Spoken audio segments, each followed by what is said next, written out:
Welcome you all to Learn Karo classes. I am Riddhi, your commerce educator, and आज हम पढ़ने वाले हैं बिजनेस एनवायरनमेंट के assertion and reasoning based questions कि हमारे थर्ड चैप्टर में कौन कौन से assertion and reasoning के क्वेश्चंस आ सकते हैं। बाकी रिमेनिंग स्टार्टिंग के दो चैप्टर्स के आपके assertion and reason अपलोड हो चुके हैं, तो अगर आपने चेकआउट नहीं करा है so go and check out those videos, अपनी प्रिपरेशन अच्छे से करके चलो। एंड स्टार्ट करते हैं आज के लेक्चर के साथ, जिसमें हमारे पास assertion आती है that changes in fashion and taste of consumers may shift demand in market from existing products to new ones। अगर फैशन में चेंज आया, ट्रेंड में चेंज आया, तो हम जो आज चल रहा है और जो कल चलने वाला है उस पर स्किप हो जाएंगे, उस पर स्टेप अप कर लेंगे। तो यही बात यहाँ पर कही गई, दैट मीन्स की assertion जो है वो तो ट्रू हो जाती है। यहाँ पर क्लियर है इतनी बात। चलिए देन रीजन कहता है business environment is dynamic. Business environment जो है डायनेमिक है। डायनेमिक का मतलब होता है it is changing, it keeps on changing in consumer preferences. तो ऑल ऑफ द अबव अगर हम बात की जाए तो assertion में इन्होंने क्या बोला कि जो है फैशन के अकॉर्डिंग जो है चेंज आते रहते हैं, एंड उसके बाद रीजन में भी इन्होंने बताया कि वो चेंज क्यों आते हैं, उसका हेडिंग क्या है। ये बातें जहां पर लिखी थी उसके हेडिंग क्या है, बिजनेस एनवायरनमेंट इज डायनेमिक। सो बिना सोचे समझे हमें क्लियर हो रहा है कि दोनों बातें एक दूसरे के लिए एक्यूरेट है, और एक्यूरेट होने का मतलब क्या होता है, that both A and reason are true and reason is appropriate for the assertion। Clear. चलिए आते हैं हमारे पास question number 2, which says that the business environment helps in understanding the threats which are likely to happen in the future। Business environment हमें बताता है कि कल जो प्रॉब्लम्स आने वाली हैं, कल जो थ्रेट्स आने वाले हैं, उनके लिए रेडी हो जाओ। सो रीजन कहता है environment awareness can help managers to identify various threats. अब जो भी थ्रेट्स हमें बताए जाते हैं वो हमें हेल्प करते हैं, मैनेजर्स को हेल्प करते हैं on time and as early warning signal, act करते हैं एज अ वार्निंग सिग्नल कि आप उस थ्रेट के लिए रेडी हो जाएं और अपने प्रिकॉशंस ले लें कि अब थ्रेट आने वाला है तो हमें उस थ्रेट को कैसे फेस करना है। तो बिल्कुल यही बात assertion में कही गई एंड यही बात रीजन में कही गई। तो यहाँ पर हमारा करेक्ट आंसर हो जाता है ए। एंड ये वाला चैप्टर हमारा इजी है, तो क्वेश्चंस भी सारे के सारे इजी ही आने वाले हैं। चलिए जी, business environment includes both specific and general forces. Business environment में दोनों आते हैं, जनरल एंड स्पेसिफिक फोर्सेस। बिल्कुल मैम आते हैं। अब कह रहे हैं कि general forces such as investors, customers, competitors and suppliers affect individual enterprises directly and immediately in their day-to-day working। अब मुझे सोचकर बता देना कि जनरल फोर्सेस इन्वेस्टर्स तो नहीं है। जनरल फोर्सेस तो हमारे कौन कौन से होते हैं, जो इकोनॉमिक एनवायरनमेंट है, पूरा पॉलिटिकल एनवायरनमेंट है, सोशल एनवायरनमेंट है, वही जनरल फोर्सेस होते हैं। तो यहाँ पर जो है रीजन बिल्कुल गलत हो जाता है कि ये तो कोई बात ही नहीं है, ये तो कहीं पे हमने पढ़ा ही नहीं कि जनरल फोर्सेस में इन्वेस्टर्स आ रहे हैं, कस्टमर्स आ रहे हैं। तो करेक्ट आंसर हमारा यहाँ पर क्या होगा कि assertion एज अ स्टेटमेंट पूरा ट्रू है, बट रीजन कहीं से भी कुछ भी ट्रू नहीं है। सो ऐसी कंडीशन में करेक्ट आंसर कौन सा हो जाता है, सी हो जाता है हमारा करेक्ट आंसर। चलिए जी, अगर आपने ये वीडियो सबसे पहले देखा है, बाकी assertion और रीजन की हमारी वीडियोस नहीं चेकआउट करे, सो आई एम एक्सप्लेनिंग यू कि क्या होता है जब भी ऐसा होता है कि हमारी बोथ assertion और रीजन ट्रू हो जाते हैं, तब A is the correct option. ठीक है जी। एंड जब assertion and reason as a statement true है, बट रीजन जो है वो assertion के लिए बिल्कुल करेक्ट नहीं है, assertion के लिए बिल्कुल भी अप्रोप्रिएट नहीं है, ऐसी सिचुएशन में बी हमारा करेक्ट आंसर होगा।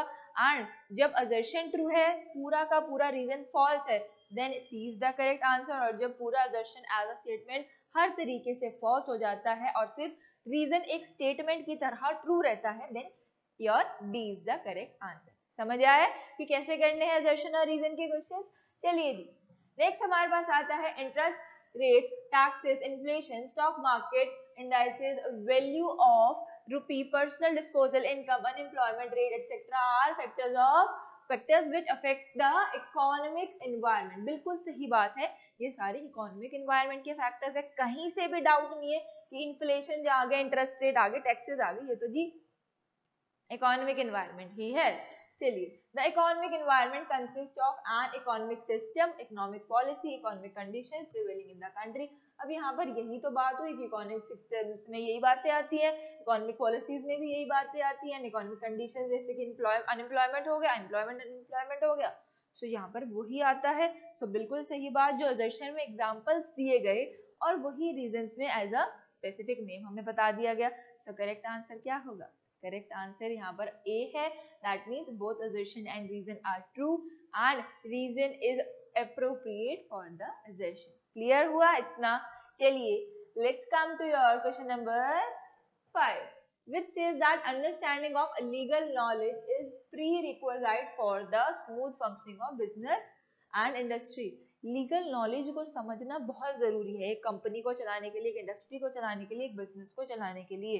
अब रीजन कहता है legal environment includes legislation passed by the government administrator, orders issued by government authorities, court judgments, as well as decisions rendered by various commissions and agencies at every level of government, center, state and local.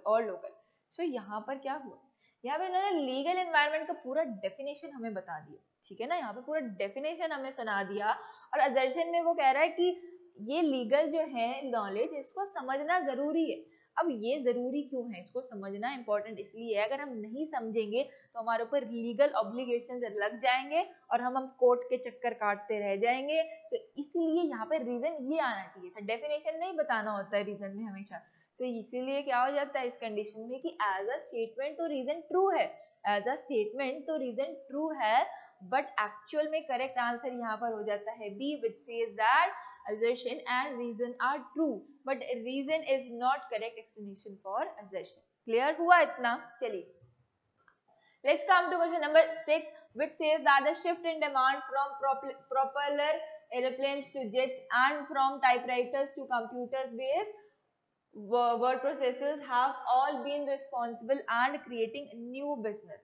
अब देखो ये हम technology की तरफ shift की बात हो रही है यहाँ पर कि पहले हम यूज करते थे टाइपराइटर, उसके बाद हम सीधा सिस्टम बेस्ड वर्ड प्रोसेसर्स पर आ चुके हैं एंड ऊपर हमने बात किया कि एयरप्लेन प्रोपेलर एयरप्लेन्स थे, हम जेट्स पर आ चुके हैं, टाइपराइटर से कंप्यूटर बेस्ड वर्ड प्रोसेसर पर आ चुके हैं एंड ये अब जो है नए तरीके आ चुके हैं कि अब सब लोग ऐसे ही बिजनेस करते हैं, ठीक है ना। तो यहाँ पर बात किस चीज की हो रही है? यहाँ पर बात हो रही है टेक्नोलॉजिकल एनवायरनमेंट की। रीजन कहता है technological environment forces relating to scientific improvements and innovations which provide new ways and techniques of operating business. अब यही बात यहाँ पर समझाई गई कि जो ये टेक्नोलॉजिकल एनवायरनमेंट में चेंज आए हैं, जो डेवलपमेंट्स आए हैं, उन्होंने हमें नया तरीका बिजनेस करने का सिखा दिया है। तो करेक्ट आंसर कौन सा हो जाता है? ए हो जाता है। यही बात यहाँ पर करी गई और यहाँ पर एक जनरल फॉर्म में इसको लिखा गया, दैट मीन्स कि ए इज द करेक्ट आंसर, कि टेक्नोलॉजी ने हमें कितना हेल्प किया है बिजनेस में चेंज लाने में, ठीक है। चलिए let's come to question number 7, which says that the economic environment includes economic policies of the government including industrial, monetary and fiscal policies. बिल्कुल सही बात है, economic policies में ये सारी बातें कवर होती हैं। business environment in India do not realize the importance and impact of economic environment on their working. business enterprises जो है ये नहीं समझ पा रहे हैं इंपॉर्टेंस ऑफ इकोनॉमिक एनवायरनमेंट, ठीक है जी। अब बिजनेस एनवायरनमेंट जो है इन बातों को नहीं समझ रहे, एक्चुअल में बिजनेस एंटरप्राइजेस इन चीजों को नहीं समझ रहे कि एक एनवायरनमेंट कितना ज्यादा अफेक्ट करता है। सो एक्चुअल में अगर ध्यान से पढ़ो तो यहाँ पर बिल्कुल इन्होंने नई बात कर दी, बिल्कुल ही अलग बात यहाँ पर आ गई इन द रीजन, ठीक है। असर्शन में वो समझा रहे थे इकोनॉमिक एनवायरनमेंट में क्या क्या इंक्लूड होता है एंड यहाँ पर इन्होंने एकदम से कह दी कि बिजनेस एंटरप्राइजेस जो है इकोनॉमिक एनवायरनमेंट की वैल्यू नहीं समझते। तो बात तो इनकी ट्रू है, हम ये नहीं कहेंगे कि आप गलत कह रहे हो, हम कहेंगे आप बिल्कुल सही कह रहे हो, बट जो आपने असर्शन बोला उसके लिए आपका स्टेटमेंट करेक्ट नहीं हो पाया। तो ऐसे में करेक्ट आंसर क्या होता है? बी होता है करेक्ट आंसर। चलिए जी, ओके। क्वेश्चन नंबर 8 कहता है business environment is a complex phenomenon. Business environment एक कॉम्प्लेक्स फिनोमिनन है। आप सोचें कि अगर आज मैं पूरे बिजनेस एनवायरनमेंट को पढ़ लूं, पूरे एनवायरनमेंट की स्टडी कर लूं, तो ऐसा पॉसिबल नहीं हो पाता। आपको स्टेप बाय स्टेप एक एक पर्टिकुलर चीज को समझना पड़ता है एंड पूरी जिंदगी लग जाती है बिजनेस एनवायरनमेंट को टोटली समझने में। Then the business environment consists of various interrelated and dynamic forces. ऐसा क्यों है? बिल्कुल करेक्ट रीजन दिया गया कि बिजनेस एनवायरनमेंट को समझना मुश्किल क्यों है, क्योंकि बिजनेस एनवायरनमेंट में inter related and dynamic forces इतने सारे हैं कि एक दूसरे से जुड़े हुए भी हैं और डायनेमिक एकदम से कुछ भी चेंज आ सकता है और हम उस चेंज को प्रिडिक्ट भी नहीं कर सकते। कभी कभी ऐसा भी चेंज आता है, जैसे कि हमारा कोविड-19 है जो किसी ने प्रेडिक्ट नहीं करा था और सारे बिजनेस की उसने धज्जियां उड़ा दी, तो किसी को ये बात नहीं पता थी। तो ऐसा भी हो सकता है कि हम कभी कभी बिजनेस एनवायरनमेंट को प्रिडिक्ट भी नहीं कर पाते इतनी बिजनेस एनवायरनमेंट की स्टडी करने के बाद भी, ठीक है, तो क्लियर हुआ कि ये जो असर्शन है रीजन के लिए बिल्कुल ट्रू है, रीजन बिल्कुल करेक्ट बात कह रहा है कि हम बिजनेस एनवायरनमेंट को स्टडी क्यों नहीं कर पाते, क्योंकि हमें डायनेमिक फोर्सेस का अंदाजा ही नहीं है कि फ्यूचर में क्या क्या हो सकता है। So correct answer becomes a, where both assertion and reason are true and reason is true explanation for assertion. चलिए let's come to question number 9, which says that a businessman must closely monitor the technological changes taking place in the industry. एक businessman को सारे technology का study करना पड़ेगा, तभी वो अच्छे पैसे कमा सकता है। एक बिजनेसमैन को सारी टेक्नोलॉजी स्टडी करनी पड़ेगी। अब एक बात सोचो कि अगर आपका एक बहुत अच्छा सा बिजनेस है, बहुत बढ़िया बिजनेस है, और आप अगर उसको ऑनलाइन नहीं ले जा रहे ना, आज के टाइम पे अगर उसको ऑनलाइन नहीं ले जा पा रहे, तो कहीं ना कहीं आपके लिए डिसएडवांटेज है, क्योंकि जैसे ही वो ऑनलाइन पहुंचेगा आपका बिजनेस इंक्रीज ही होगा। क्या करना है, फोटोग्राफ्स क्लिक करके अपलोड ही तो करनी है। और अगर आपका बिजनेस चल रहा है, पूरा शोरूम है, पूरी शॉप है, और उसको आप अगर अपलोड कर दोगे तो आपको एक्स्ट्रा डिमांड ही तो आएगी, एक्स्ट्रा बिजनेस ही तो इंक्रीज होगा ना। तो इसीलिए क्या सीन है, यही है कि आप लोगों को अगर एक बिजनेसमैन को पूरी टेक्नोलॉजी की स्टडी नहीं हो पा रही, तो वो कहीं ना कहीं पीछे रह जाएगा। ठीक है, ये बात ट्रू है। टेक्नोलॉजिकल एनवायरनमेंट प्रोवाइड, अब ऐसा क्यों है, उसे क्यों पढ़ना चाहिए टेक्नोलॉजी के बारे में, क्योंकि technological environment provides new and advance techniques of production and monitoring, it helps in facing competition and improving the quality of the product. और अगर एक बिजनेसमैन को पता है कि कल क्या होने वाला है, कल कैसे कैसे डिसएडवांटेजेस आने वाले हैं, और उसको बिजनेस एनवायरनमेंट की नॉलेज है, टेक्निक्स पता है, तो वो कोप अप कर सकता है और उसका बिजनेस ठप नहीं होने वाला कभी भी। ठीक है ना, क्लियर होती है इतनी बातें। चलिए, आई होप ये तो बहुत अच्छे से क्लियर हुआ होगा सभी बच्चों को।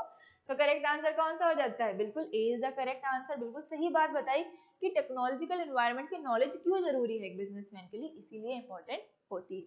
चलिए, क्लियर हुआ इतना। Let's come to the last question of today's session, which says that the entry of new firms is the market may make an enterprise think fresh about how to deal with the situation. So क्या होता है कि एक जब नई firm की entry होती है, तब एंटरप्राइज को एक मौका मिलता है थिंक फ्रेश करने का, कुछ नया सोचने का, about how to deal with the situation. जब भी नई फर्म्स आती हैं तो हमें आइडिया मिल जाता है कि इनसे बेटर कैसे रहें। तो रीजन कहता है the business environment assist in planning and policy formulation. अब बिजनेस एनवायरनमेंट अगर हम पढ़ रहे हैं और हमारा ध्यान सब जगह है, तो बिजनेस एनवायरनमेंट हमें ये बता देगा कि आप कैसे प्लानिंग करो और कैसे पॉलिसी फॉर्मुलेट करो to stay in the market and to cover the profit in the market. बिल्कुल सही बातें हैं दोनों, कहीं से भी कोई ऐसा नहीं है कि ये अलग अलग बात है, बिल्कुल इंटररिलेटेड बातें हैं। रीजन भी करेक्ट बात कर रहा है जो सेशन में उससे पूछा गया।